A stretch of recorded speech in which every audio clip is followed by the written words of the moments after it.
Il peut tellement jouer à droite.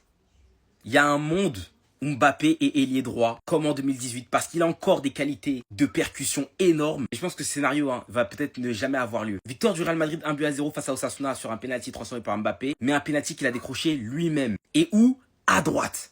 Parce qu'aujourd'hui, on a eu un match bio, un match nature, un match sans pesticides, ni de colorants, comme l'a si bien dit Omar Dal Fonseca. Il y avait une équipe d'Osasuna recroquevillée dans son camp, et t'avais le Real Madrid qui essayait de déverrouiller le bloc bas, et c'était compliqué. Mbappé qui a été titularisé en pointe. On a bien vu qu'aujourd'hui, c'était un des seuls qui arrivait à faire des différences. Il a joué sur toute la zone offensive, vraiment toute la zone, il était partout. Et les meilleures différences qu'il a pu faire, elles étaient sur le couloir droit. Toutes ses plus belles actions aujourd'hui, elles sont à droite. Même le penalty qu'il récupère, et puis une sorte de nouvelle célébration essuie là. Par contre, s'il joue à droite, il aura plus de tâches défensives. Mais franchement, ça pourrait être une option pour Xabi Alonso. Tu mets Mbappé à droite, tu mets Garcia en pointe et tu mets Vinicius à gauche ou Rodrigo, je sais pas. Vinicius de son côté, lui, il a fait un match où tu sens que les choses ne s'arrangent pas spécialement. Aujourd'hui, on a pu voir la première de Masson Tuono à la place de Brahim Diaz. Franchement, il n'a pas fait quelque chose d'exceptionnel. Il a eu son petit tir. Et au moins, on l'a plus vu que Brahim Diaz, ça c'est sûr. Cabral qui a fait son retour. Et tu dis qu'en vrai, ce serait pas déconnant s'il reprenait sa place à un moment donné. Parce que Arnold, pour l'instant, je trouve qu'il a pas encore trouvé ses repères. Il a pas encore trouvé sa manière de jouer dans cette équipe. Par contre, le côté vraiment positif côté Real Madrid, ça a été la défense, c'est solide. On a une défense retapée